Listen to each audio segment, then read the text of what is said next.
Bonjour et bienvenue pour ce rendez-vous hebdomadaire de décryptage économique et géopolitique en mode affranchi.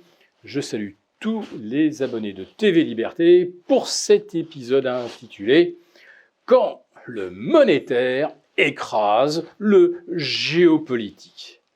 Ah oui, là, le géopolitique, on peut le dire, en ce moment, c'est du lourd.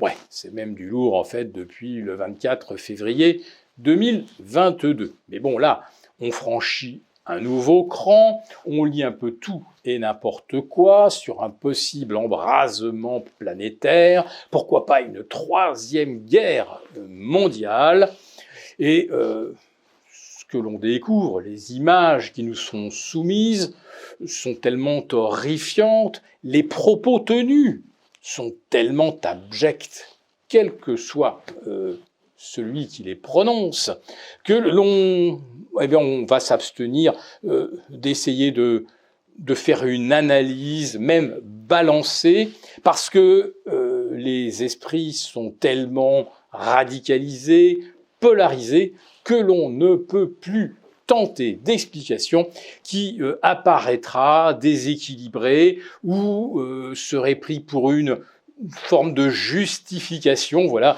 la moindre explication se transforme en justification et ce n'est évidemment pas l'objet de cette rubrique. Alors heureusement, j'ai un biais pour essayer d'analyser la situation. Je parle bien sûr de celle du Proche-Orient, ce qui se passe en Israël. Eh bien, mon prisme, ce sera les marchés.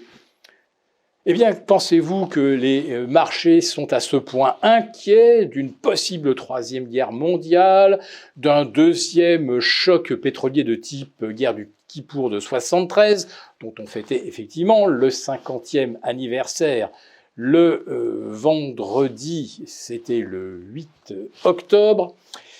Eh bien, en fait, qu'est-ce que les marchés pensent des guerres ? Eh bien, c'est que statistiquement, c'est plutôt bon pour les marchés.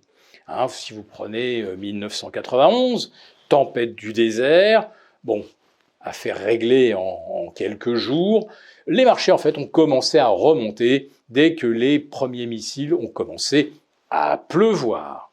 Ensuite, il y a eu, bien sûr, tous ces tragiques embrasements en Israël. Alors, de mémoire, et les historiens me pardonneront si j'en oublie, mais enfin, on a quand même eu 2000, 2008, 2012, 2014, 2018, 2021, et maintenant 2023, où on va probablement, et on a déjà battu d'ailleurs, tous les records de morts de part et d'autre. Donc depuis le début du XXIe siècle, il s'est passé en 5 jours déjà ce qu'on a pu connaître de pire lors de tous les conflits précédents. Ça devrait impressionner les marchés.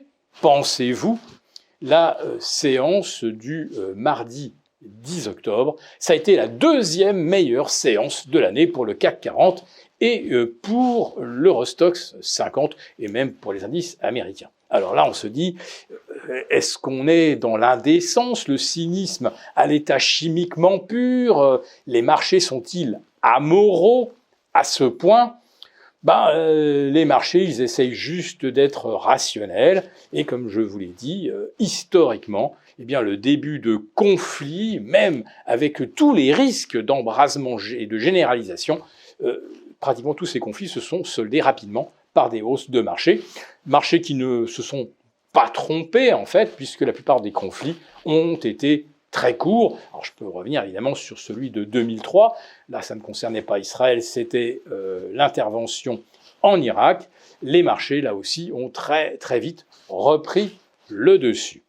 Mais dans le titre, je vous ai parlé moi de la politique monétaire qui écrase le géopolitique. Eh bien figurez-vous que la fameuse séance du 10 octobre, ce n'est pas l'évolution du conflit au Proche-Orient qui a euphorisé les marchés, non, c'était une simple déclaration d'un membre de la Fed, Raphaël Bostic, identifié plutôt comme un faucon, c'est-à-dire un dur en matière de politique monétaire, et qui a dit que finalement, ce serait peut-être pas nécessaire de relever les taux une fois de plus le 1er novembre prochain.